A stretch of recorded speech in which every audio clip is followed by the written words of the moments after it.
வணக்கம். ஜெய் ஸ்ரீராம். இன்றைய தலைப்பு தசரதன், ராமன், லக்ஷ்மணன், பரதன், சத்ருக்னன் நால்வருக்குள்ளான பாசம். இதை பற்றி நாம் போவதற்கு முன் இதில் நால்வரல்ல 5 இருக்கிறார்கள்.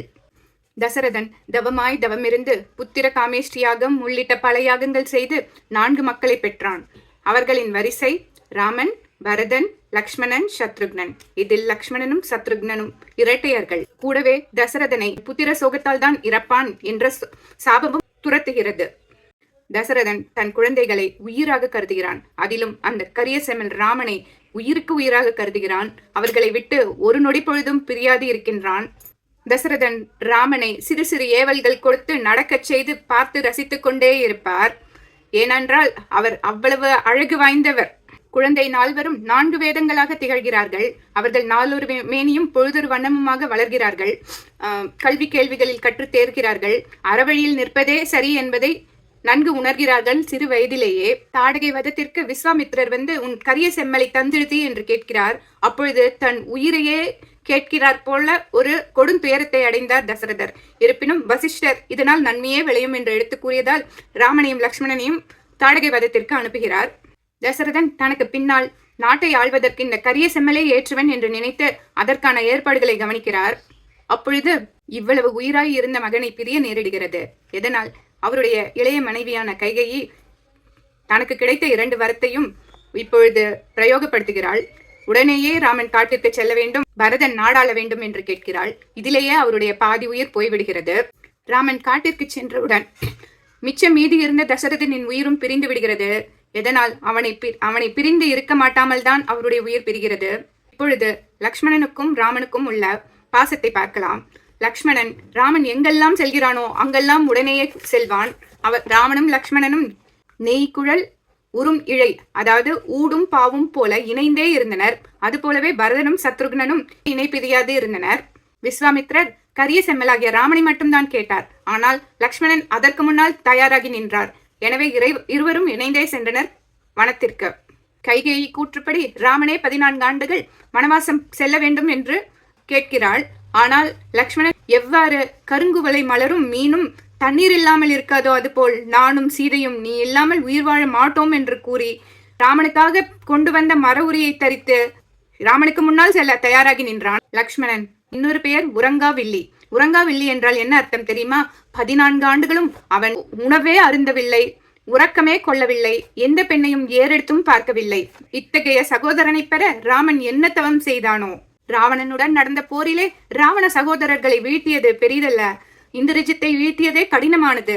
ஏனெனில் இந்திரஜித் ஆகிய மேகநாதன் ஒருமுறை இந்திரனை போரிட்டு அவனை சிறையெடுத்தான். அப்பொழுது பிரம்மதேவன் அவனை மீட்கச் செல்கிறார்.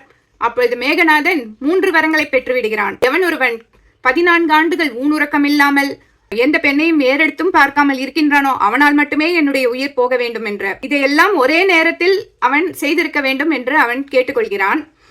இப்பொழுது இந்த 3ஐயுமே லக்ஷ்மணன் செய்திருப்பதால் அவனே இந்திரஜித்தை வென்று விடுகிறான் போரிலே. இந்த போரிலே 3 முறை லக்ஷ்மணன் மரணமுற்று திருப்பியும் எழுந்தான். முதல் முறை நாகபாசத்தை எய்து அவனை கட்டிவிட்டனர். அப்பொழுது கருடன் லக்ஷ்மணனை விடுவித்தான். இல்லாவிட்டால் லக்ஷ்மணனது உயிர் அந்நேரம் போயிருக்கும். அப்பொழுது முதன் முறையாக கிட்டத்தட்ட அவன் உயிர் போன மாதிரி தான். 2வது முறையாக பிரம்மாஸ்திரத்தை எய்து அவன் இறந்தே விட்டான். அப்பொழுது சஞ்சீவினி மூலிகை கொண்டு அனுமன் காப்பாற்றினான். 3வது முறையாக ராவணன் தன்னுடைய சகோதரனான விபீஷணன் மீது வேல் எய்தினான். அது அவன் மீது படக்கூடாது என்று லக்ஷ்மணன் தானே தன் மார்பில் தாங்கினான். அப்பொழுதும் அவன் உயிர் போய்விட்டது. திருப்பியும் அந்த சஞ்சீவனி மூலிகை கொண்டு அவனை எழுப்பினர். இவ்வாறு இதெல்லாம் அவன் யாருக்காக செய்தான்? தன்னுடைய உடன் பிறந்த சகோதரனாகிய ராமனுக்காகவே அவன் தன்னுடைய வாழ்நாளையும் உயிரையும் விட தயாராக இருந்தான். காட்டிலே இருக்கும் பொழுது லக்ஷ்மணன் ராமனுக்காக குடிசை கட்டுகிறான். ஆறு குறுக்கிடும் பொழுது தெப்பம் கட்டுகிறான். பிறகு அவர்கள் அந்த ஆற்றை கடப்பதற்காக படகையும் கட்டுகிறான். ராமன் இதையெல்லாம் கண்ணுற்று அவன் நம்ம கூடயே தானே இருந்தான், அவன் எப்பொழுது இந்த வித்தைகள் எல்லாம் கற்றுக்கொண்டான் என்று வியக்கிறான் லக்ஷ்மணனை பார்த்து. லக்ஷ்மணன் ராமனின் இடர்களைய வந்தவன். நண்பனாய் சேவகனாய் மந்திரியாய் இருந்தான் ராமனுக்கு. அவன் ஊன் உறக்கம் இல்லறம் அனைத்தையும் துறந்த தியாகியாக இருக்கின்றான். இப்பொழுது பரதனுக்கும் ராமனுக்கும் உள்ள பாச பிணைப்பை பார்க்கலாம். பரதனை பற்றி என்ன சொல்ல வேண்டும் என்றால் அவன்தான் வைராகியத்தின் உச்சகட்டம் என்றே அழைக்கின்றனர் அனைவரும். பரதனுக்கு இணையாக ஒருவரையும் கூற முடியாது. அண்ணன் மீது அளவற்ற பாசம் வைத்திருந்தார். ராமன் காட்டிற்கு சென்றவுடன் பரதன் அயோத்திக்கு அழைத்து வரப்படுகிறான். நடந்த நிகழ்ச்சிகளை எல்லாம் கேள்விப்பட்டு தன்னுடைய தாயை பார்த்து, நீ எல்லாம் ஒரு தாயா, ஒரு பேய், என்னுடைய புகழுக்கு களங்கம் விளைவிக்கவே வந்தவள், என்னை தர்மத்தை பாதையிலிருந்து நழுவ வைப்பதற்காகவே நீ பிறந்தவள் என்று பலவாறு தூற்றுகிறான். உடனேயே அவன் மனத்திற்கு சென்று ராமனை சந்திக்க போகிறான். பரதன் நாட்டை திருப்பிக் கொடுக்க வந்திருக்கிறான் என்பதை கேள்வியுற்ற குகன், 1000 ராமர் நின் கேளாவரோ என்று கூறுகிறான். பரதன் அவ்வளவு பெருமை வாய்ந்தவன். நாட்டை பரதன் தான் ஆளப்போகிறான் என்று கேட்ட கோசலை ராமனிடம் இன்னிலும் நல்லன் குணத்தான் என்று கூறுகிறார். ராமன் நாட்டிற்கு திரும்பி வரவில்லை என்றவுடன் அவனுடைய பாதுகைகளையே அரசனாக்கி தான் ஒரு தொண்டனாக, ஒரு பக்தனாக அவப்பெயரை சுமந்து ராமனையும் பிரிந்து 14 ஆண்டுகள் தவ வாழ்க்கை மேற்கொண்டு மர உரி தரித்து உப்பில்லாத உணவையே உண்டு கண்களில் கண்ணீர் பெருக்கெடுத்தபடி கழித்தவன். அவனுக்கு துணையாக சத்ருக்னன் நாட்டை ஆள்வதற்கு உதவியாக இருந்தான். வனவாசம் முடிந்து ராமன் திரும்ப காலதாமதமாகிறது. உடனேயே தீயை மூட்டி அக்னி பிரவேசத்திற்கு தயாராகிறான் பரதன். அப்பொழுது கோசலை, என்னில் கோடி ராமர்கள் எண்ணினும் நின் அருளுக்கு அருகாவாரோ என்று கூறி அவனை சமாதானப்படுத்துகிறாள். அவன் கேட்கவில்லை. உடனே அனுமன் வந்து ராமன் வந்து கொண்டிருக்கிறான் என்று கூறி பரதன் அக்னியில் விழுவதை தடுத்தான்.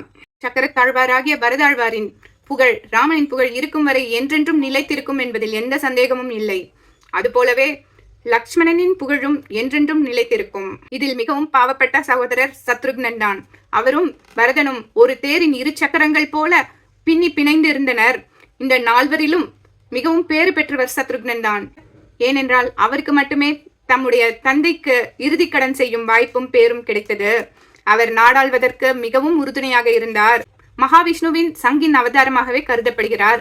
அவரும் போற்றத்தக்கவர், வணங்கத்தக்கவர். இதன் மூலம் இந்த 4வருக்கும் தசரதருக்கும் உள்ள பாச பிணைப்பை நாம் அறிந்து கொண்டோம். நாமும் நம்முடைய உற்றார் உறவினருடன் என்றும் பாச பிணைப்புடன் சந்தோஷமாக வாழ்வோம் என்று கூறி அமைகின்றேன். நன்றி, வணக்கம்.